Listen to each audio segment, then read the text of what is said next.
ठीक है, नहीं अपन लोग क्लास स्टार्ट करते हैं। Am I Audible?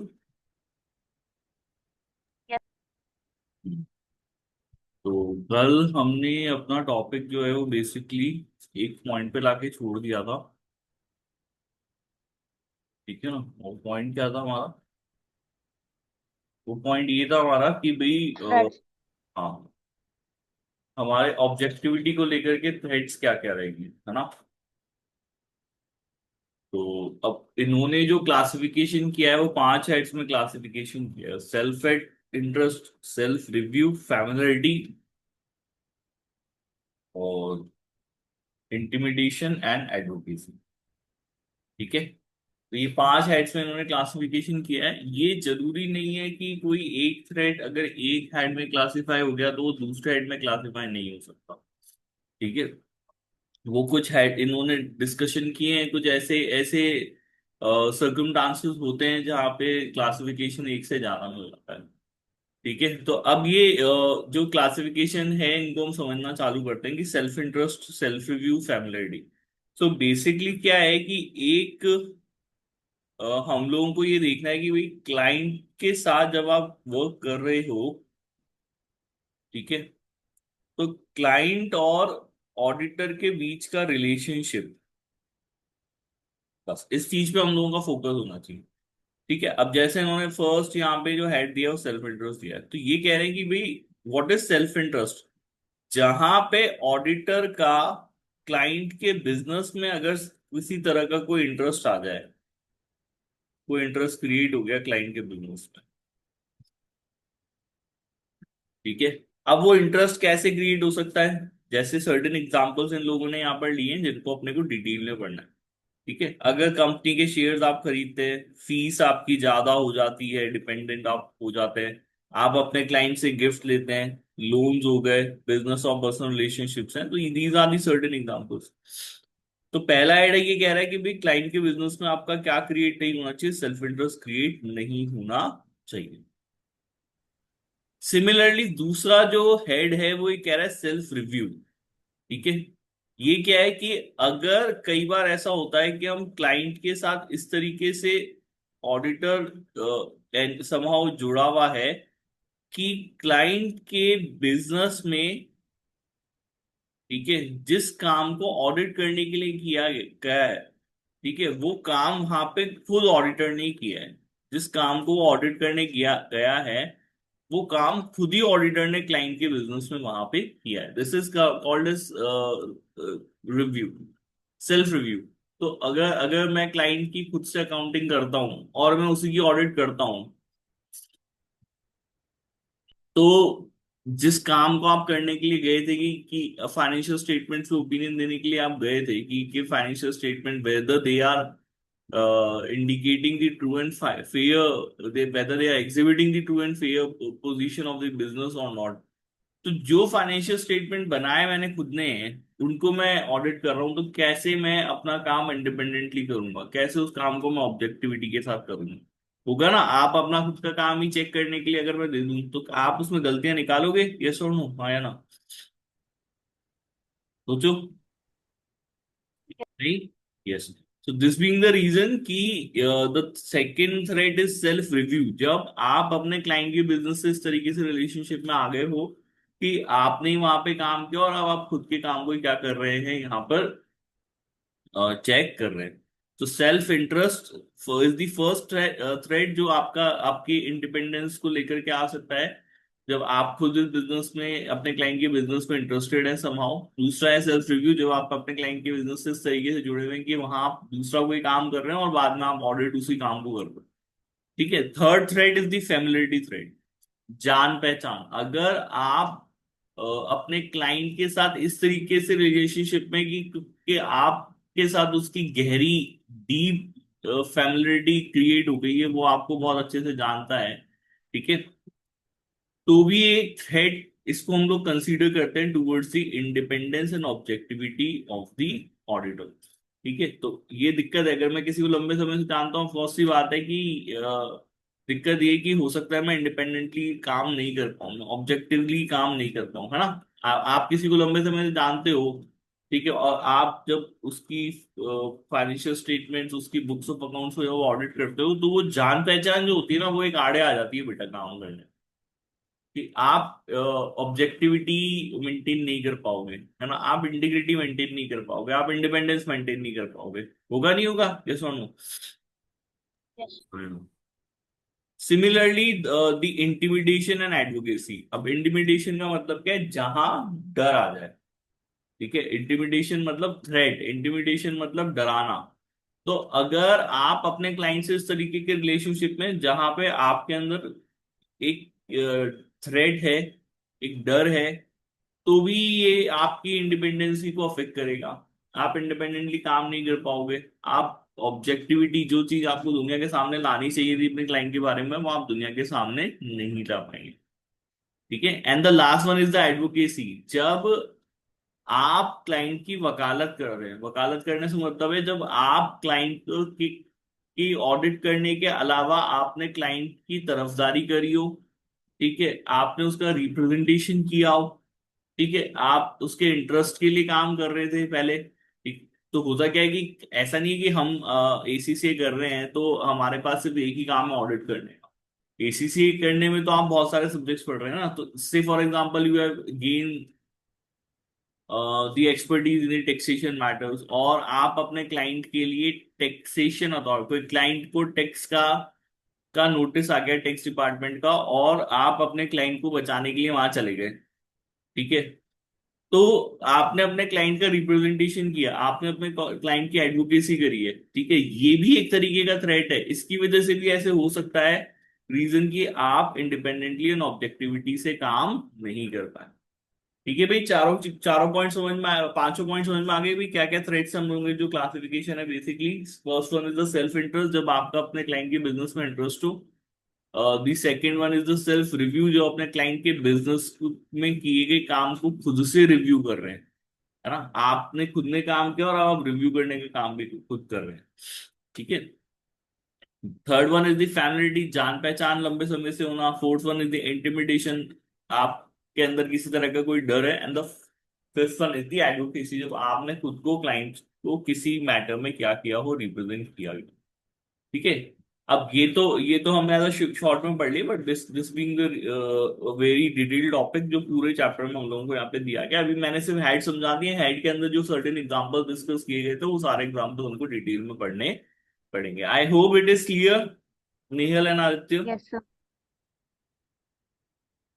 Aditya, am I Audible?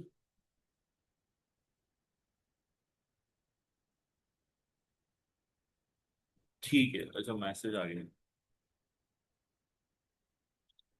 चलिए, तो सेल्फ इंटरेस्ट थ्रेट्स हम लोग देखना चालू करते हैं यहाँ पे। When the auditor the financial और other interest that will inappropriately influence their judgement और बिहेवियर। ठीक है, तो that's how they define the self interest.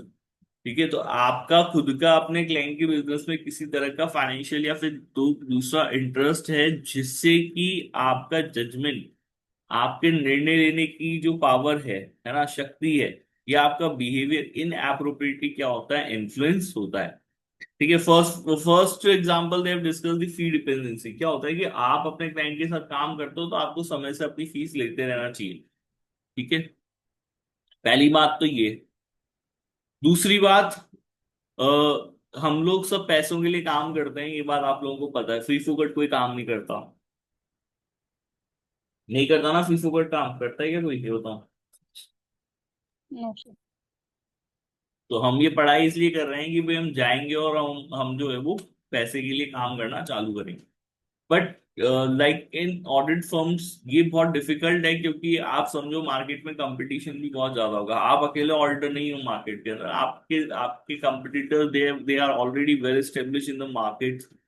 तो जब आप जाते हो काम करने के लिए, तो रियलिटी हिट्स ये करती है कि भाई, होता है ना कि गए हम सोच के तो क्या गए थे, पता नहीं क्या होगा, और जो रियलिटी चेक हुआ हमारे साथ, जो हिट हुई है, वो बहुत अलग तरीके से हुई है। तो क्या होता है कि आप अपने क्लाइंट्स के लिए काम करते हो, आपके अंदर डर होता है कि यार मैं उसे खो नहीं दूंगा। एक तो ये क्लाइंट है, ये मुझे पैसा दे रहा है, और कल को अगर बिकॉज ऑफ मेरी इंडिपेंडेंसी और ऑब्जेक्टिविटी एक्सरसाइज करने से, है ना, मैं तो ये चाहता हूँ कि भाई जो रियलिटी है वो दुनिया के सामने है। लेकिन उसकी वजह से मुझे डर लगने लगा कि यार कहीं ये क्लाइंट, क्योंकि मैं इसकी बात नहीं सुन रहा हूँ, ये मुझे छोड़ करके नहीं चल जाए, और ये चला गया तो क्या होगा? क्या होगा? मेरी फीस आनी बंद हो जाएगी। ये डर आपके अंदर आएगा, यस और नो? आया ना? यस। यस। तो सिमिलरली जब ये एक तरह का फीस डिपेंड, तो आप फर्स्टली बात है, जब नए होगे तो आप, हो सकता है एक क्लाइंट या दो क्लाइंट या तीन क्लाइंट पे फीस से डिपेंडेंट होगे, but it is a thread. तो आप अगर इस तरीके का से काम कर रहे हो कि किसी एक क्लाइंट पे आप बहुत ज्यादा आप फीस के लिए डिपेंडेंट हो गए हो, then it is a threat. ये चीज समझना। अगर आप किसी एक ही क्लाइंट से बहुत ज्यादा फीस के लिए डिपेंडेंट है, तो से फॉर एग्जांपल कि भाई मैं ऑडिटर हूँ, ठीक है, से for example I am auditor, और मेरे पास तीन क्लाइंट है, क्लाइंट वन, क्लाइंट टू और क्लाइंट थ्री।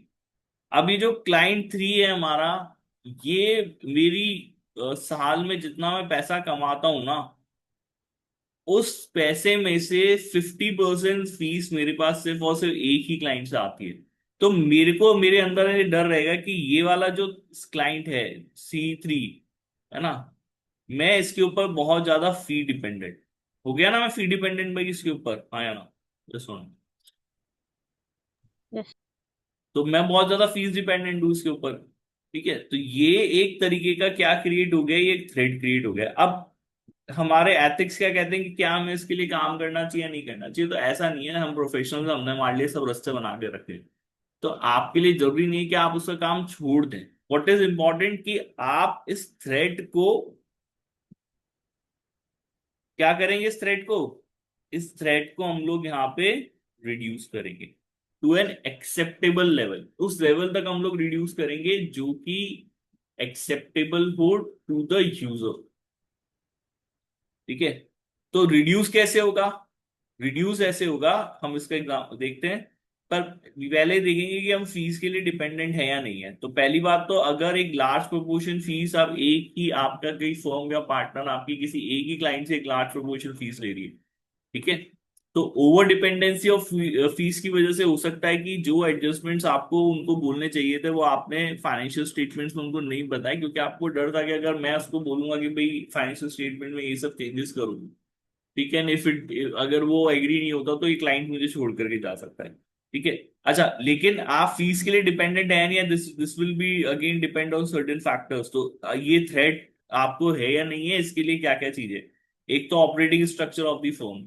तो आपकी फर्म किस तरीके से काम करती है, आप लोगों का ऑपरेटिंग स्ट्रक्चर क्या है, वो देखने वाली बात है कि आप लोग कैसे ऑपरेट करते हो। ठीक है, आप एक छोटी छोटी ऑडिट फर्म हो या बड़ी ऑडिट फर्म हो, ठीक है, आप वेल स्टेब्लिश्ड हो, नए हो, दोनों बातें हैं। अगर आप बहुत ज्यादा वेल स्टेब्लिश्ड होगे तो आपको डर नहीं होगा, भाई आते आता रहते हैं क्लाइंट, क्या है ये, चल जाएगा चल जाएगा। या आप नए हो, ठीक है, और ये क्लाइंट आपके लिए कितना सिग्निफिकेंट है। तो ये कुछ फैक्टर्स होते हैं बेटा जो हम लोग कंसीडर करते हैं देखने के लिए कि क्या ये थ्रेट हमारे को फीस डिपेंडेंसी का है या नहीं। क्लियर है, समझ में आ गया फैक्टर्स यहाँ पे, यस और नो, और क्या प्रॉब्लम हो सकती है ओवर डिपेंडेंसी से? आगे बढ़े इसको। यस।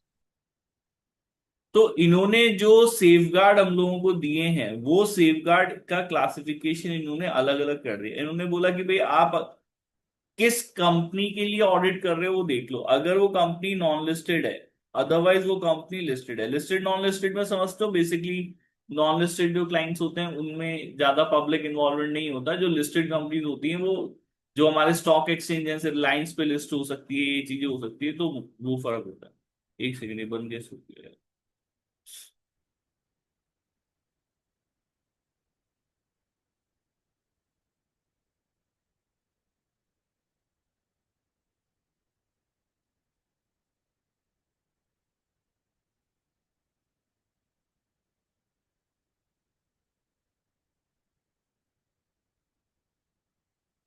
सॉरी। ठीक है, तो लिस्टेड नॉन लिस्टेड क्लाइंट हो सकते हैं। आप लिस्टेड क्लाइंट्स और नॉन लिस्टेड क्लाइंट्स के लिए अलग अलग क्या सेफगार्ड प्रोवाइड करें। तो अगर एक नॉन लिस्टेड क्लाइंट है तो ऑफकोर्सली हमेशा ये ध्यान रखना, नॉन लिस्टेड क्लाइंट्स के लिए थ्रेट थोड़ा सा रिड्यूस्ड ही होता है। किसी भी तरह का थ्रेट होगा तो वो कम ही होगा, है ना, थ्रेट इज लेस। आपको ज्यादा चीजों का ध्यान लिस्टेड कंपनीज के लिए करना पड़ेगा, है ना, उतना उतना आपको ध्यान रखने की जरूरत नॉन लिस्टेड क्लाइंट्स के लिए नहीं है। पर फिर भी बिकॉज नॉन लिस्टेड क्लाइंट है तो आपका क्या है, तो इन्होंने बोला है कि भाई दो चीजें आपको करनी पड़ेगी, having increasing the client base to reduce dependency. तो कोशिश करना हमको ये कि जैसे अभी अपन ऊपर एग्जांपल लिया था कि सर जो है अगर हमारे पास जो है वो यहाँ पे ये प्रॉब्लम आ गई है तो अब कैसे करेंगे, तो हमको क्या करना पड़ेगा, हमको यहाँ पे अपना जैसे एग्जांपल में मैंने तीन आपके लिए दिए ना, C1 C2 C3, तो आपको क्या करना है, हमें क्लाइंट्स बढ़ाना है C4 C5, कोशिश करके क्लाइंट्स बढ़ाओ। क्लाइंट्स बढ़ेगी तो फीस की डिपेंडेंसी ऑटोमेटिकली क्या हो जाएगी, रिड्यूस हो जाएगी, थ्रेट हमारा न्यूट्रलाइज हो जाएगा, थ्रेट हमारा रिड्यूस हो जाएगा। सिंपल बात है यहाँ पे, हाँ है ना, यस और नो? यस। क्लियर है, समझ में आया पहला पॉइंट यहाँ पे, हाँ या ना? आगे पढ़ें इसको। यस। ठीक है, इसके अलावा इन्होंने बोला हैविंग एन एप्रोप्रिएट रिवर। देखो ये वाला जो पॉइंट है ना, ये आपका बहुत जगह रिपीट होगा तो इसको ध्यान में रख लेना आप। ठीक है, तो अब इन सब कई बार क्या होता है कि आपने काम कर लिया और फीस डिपेंडेंसी जैसा थ्रेट आपको लगता है एग्जिस्ट करता है, तो हम क्या करते हैं, ऑडिटर ने जो काम किया, ठीक है, क्लाइंट के फाइनेंशियल स्टेटमेंट्स को आपने ऑडिट किया, फाइनेंशियल स्टेटमेंट को ऑडिटर ऑडिट करता है। ठीक है, अब ऑडिटर ने जो काम किया, हम क्या कह रहे हैं कि ये वर्क भी ऑडिटर किसी एक तीसरे व्यक्ति को लेकर के आया, रिव्यूअर, इसको हम क्या बोलेंगे यहाँ पे, रिव्यूअर बोलेंगे, जिस पर्सन ने ऑडिट में पार्टिसिपेट नहीं किया है। So we want a third person, we want not not a third person, even a fourth person, एक चौथा व्यक्ति लेकर के आओ जिसने कि ऑडिट में पार्टिसिपेट नहीं किया हो, और जो ऑडिटर ने काम किया है उस काम को वो क्या करे, इंडिपेंडेंटली रिव्यू करे, having an appropriate reviewer who did not take part in the audit review the work. तो ऑडिटर क्या कह रहा है कि ठीक है, हमारा स्टैंडर्ड ही कह रहा है कि भाई आपने अगर इस तरह की थ्रेट क्रिएट हो गया है तो उसको रिड्यूस करने के लिए रिव्यूअर लेकर के आएंगे, और वो ऑडिटर के वर्क को क्या करेगा, रिव्यू करेगा। इससे रिव्यू से हमारा थ्रेट क्या हो जाएगा, रिड्यूस हो जाएगा। ठीक है भाई, आगे समझ में क्लियर है यहाँ पे, ताकि लोग जब देखेंगे कि अच्छा ये थ्रेट था लेकिन इन्होंने अपने काम को एक एप्रोप्रिएट रिव्यूअर से रिव्यू कराया, और वो रिव्यूअर कह रहा है कि हाँ, नहीं नहीं ऑडिटर ने अपना काम ठीक से किया है, तो ऐसे केस में हम लोगों का थ्रेट जो होगा वो क्या हो जाएगा, रिड्यूस हो जाएगा। क्लियर है भाई, समझ में आ गई बात यहाँ पे? तो अगर इस तरह का थ्रेट है तो दो काम करने हैं। पहली बात तो हमको कोशिश करनी है कि फीस की डिपेंडेंसी हमारी रिड्यूस हो, हम ज्यादा क्लाइंट्स बनाए। ठीक है, और अगर थ्रेड है तो हम एक एप्रोप्रिएट रिव्यूअर पकड़ के लेकर के आए, और वो रिव्यूअर जिसने कि ऑडिट में पार्टिसिपेट नहीं किया हो, ठीक है, वो पर्सन क्या करे, हमारे काम को रिव्यू करे। क्लियर है बेटा, समझ में आ गई बात यहां तक, हाँ या ना? जल्दी बताओ भाई, आगे बढ़े फिर। Am I clear? नियला? Yes sir. आदित्य? चलो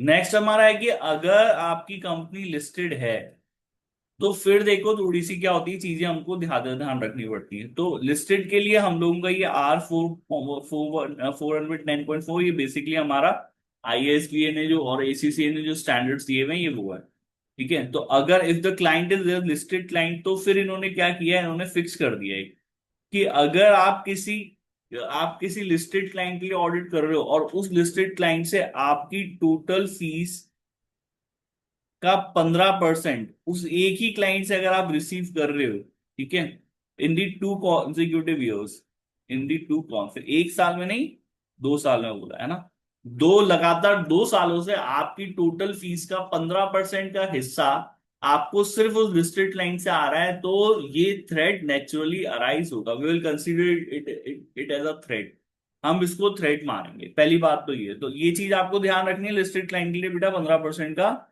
जो है वो बेंचमार्क गिवन है।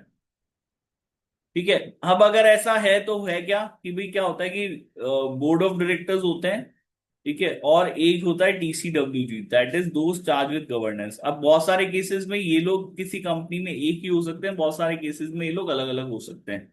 ठीक है, तो इन्होंने बोला है कि अगर ऐसी बात है तो ऑडिटर की क्या जिम्मेदारी है, ऑडिटर किसको रिपोर्ट करेगा, ऑडिटर TCWG, वो लोग जो कि कंपनी के गवर्नेंस संभालते हैं, चार्ज है जिनके पास गवर्नेंस का, उन लोगों को आपको क्या करना है, डिस्क्लोजर देना है। ठीक है, तो ऑडिटर खुद आगे बढ़ के जाएगा कंपनी के उन लोगों के पास जिनके पास गवर्नेंस है, दोस्त चार्ज विद गवर्नेंस, और उनको जाकर के डिस्क्लोजर देगा कि भैया मैं आपके ऊपर फीस के लिए डिपेंडेंट हूँ, मेरी जो इनकम है उसका 15% हिस्सा पिछले 2 सालों में वो मेरे को आपसे मिला है। ये डिस्क्लोजर आपको देना पड़ेगा। ठीक है भाई, समझ में आ गया यहाँ पे, यस और नो? Yes, sir.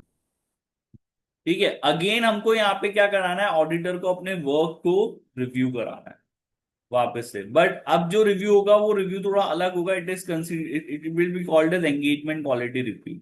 ठीक है, ये अपने आप में एक तरीके का रिव्यू होगा। वो review, it is only appropriate reviewer, और अप्रोप्रिएट रिव्यूअर कोई भी पर्सन हो सकता है।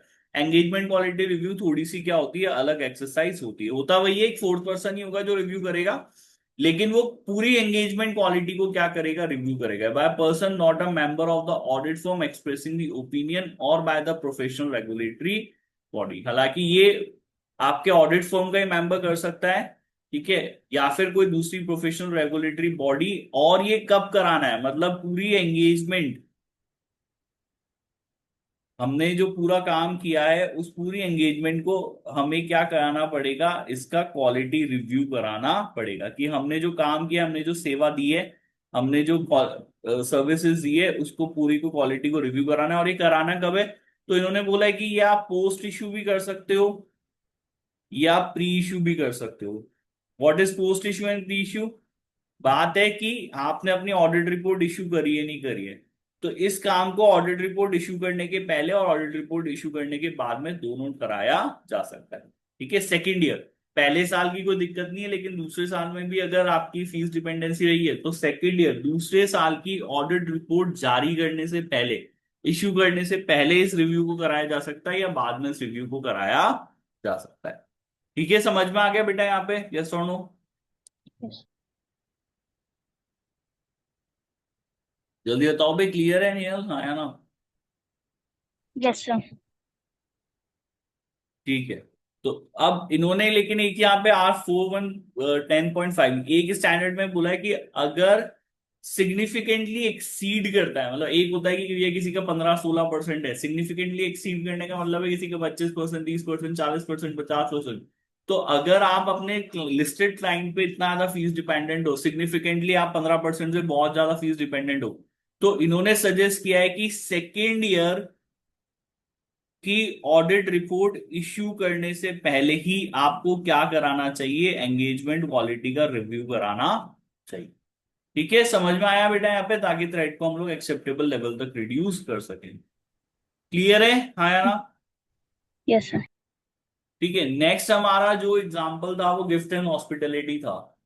ठीक है, तो आपको क्या अपने क्लाइंट से गिफ्ट्स और उनसे हॉस्पिटैलिटी, मतलब हॉस्पिटैलिटी का क्या होता है कि भाई आपका क्लाइंट आपके खर्चे उठाए, आपको के होटल, आप जैसे होटल्स में जा रहे हो, आप वेकेशन पे जा रहे हो, ठीक है, तो उस चीज का खर्चा उठाए, आपको गिफ्ट दे। क्या हमको गिफ्ट, क्लाइंट से अपने गिफ्ट्स और हॉस्पिटैलिटी एक्सेप्ट करनी चाहिए? तो अगर आप ये एक्सेप्ट करते हो तो इससे सिर्फ सेल्फ इंटरेस्ट थ्रेट क्रिएट नहीं होता है, बल्कि इंटिमिडेशन और फैमिलिटी, और सेल्फ आपका उनके बिजनेस में भी इंटरेस्ट आ जाएगा कि हाँ भाई ये बिजनेस ऐसा, ये क्लाइंट इससे ऐसे मेरे को फायदा होता है, फायदा होगा ना अल्टीमेटली, वो गिफ्ट्स और आपको हॉस्पिटलिटी दे रहे हैं तो आपका फायदा हो रहा है, हो रहा है, नहीं हो रहा, हाँ या ना, यस और नो?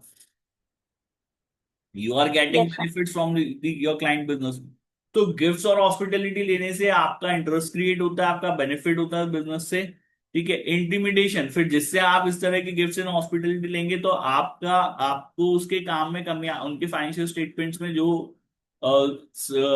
करेक्शंस आपको बताने चाहिए थे, जो सुधार उनको सजेस्ट करने चाहिए थे, वो आप क्यों करोगे? आपको डर लगेगा कि यार इतना कुछ लेने के बाद भी अगर उसको बोलूंगा तो मेरे को भगा ही देंगे, है ना, हाँ है ना, ये प्रॉब्लम होगी, यस और नो? Yes, sir. ठीक है, तो एक तो सेल्फ इंटरेस्ट क्रिएट हो रहा है, इंटिमिडेशन क्रिएट हो रहा है, फैमिलियरिटी, एक जान पहचान बढ़ती है ना? फिर एक किसी से इतनी जान पहचान होने के बाद भी ये दिक्कत आती है कि कैसे हम यहाँ पे हम दुनिया के सामने उसकी रियलिटी रखें। तो हम लोगों को अपने क्लाइंट से गिफ्ट्स एंड हॉस्पिटैलिटी नहीं लेनी चाहिए अदर देन वो ट्रिवियल ना हो। ट्रिवियल का मतलब होता है छोटी मोटी, अब आप गए, ऑडिट करने गए, उन्होंने फूलों का कोई गुलदस्ता दे दिया, छोटा सा मोमेंटो दे दिया, चाय समोसे खिला दिए, चलो आप एसीसी हो तो पूरा लंच आपके लिए मैनेज कर दिया या डिनर आपके लिए मैनेज कर दिया, वो that is an acceptable level. ठीक है, खाने ही तो खिलाया भाई, क्या हो गया। लेकिन वो खाना अगर 5 स्टार में खिला रहा है तो दिक्कत है। ये दिक्कत है ना, अगर वो बोले कि यार ठीक है सर, मैंने आपके लिए स्पेशली आपके लिए लंच ऑर्गेनाइज किया and the hotel is the 5 star, आप खाना खाने गए, वही खाना 10 15 20 हजार रुपए का पड़ा, तो ये चीज ट्रिवियल नहीं है, ये चीज इनएक्सेप्टेबल है। तो अगर अगर कोई गिफ्ट एंड हॉस्पिटैलिटी ट्रिवियल हो, इनकॉन्सिक्वेंशियल हो, कोई फर्क नहीं पड़ता, छोटी मोटी चीज है, तो उस तरह की गिफ्ट एंड हॉस्पिटैलिटी को एक्सेप्ट किया जा सकता है। अदर देन आप अ, किसी तरह का कोई गिफ्ट या हॉस्पिटैलिटी अपने क्लाइंट से एक्सेप्ट नहीं करेंगे। क्लियर है भाई, समझ में आ गई बात यहां तक, या सोनू? yes sir, ठीक है। Next is the owning shares and the financial interest. क्या ऑडिटर अपने क्लाइंट के बिजनेस में ही किसी तरह का कोई फाइनेंशियल इंटरेस्ट ओन कर सकता है या कंपनी के शेयर्स ओन कर सकता है? तो आप ऐसा नहीं कर सकते हो। क्लियर है? ठीक है, इससे सेल्फ इंटरेस्ट थ्रेट क्रिएट होगा, क्योंकि अगर आप जिस कंपनी की ऑडिट करने जा रहे हो उसके अंदर आप किसी तरह का फाइनेंशियल इंटरेस्ट ओन करते हो या आपने उस कंपनी के शेयर ही खरीद लिए, तो आपका बेनिफिट जुड़ गया है उस कंपनी के साथ, अब आपको उस कंपनी से फायदा हो रहा है। और कंपनी के नुकसान से नुकसान होगा, कंपनी के फायदे से फायदा होगा, होगा ना? ये सुनो। हाँ यार।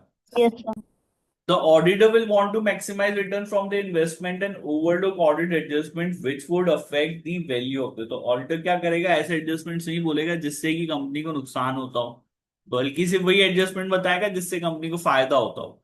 ठीक है।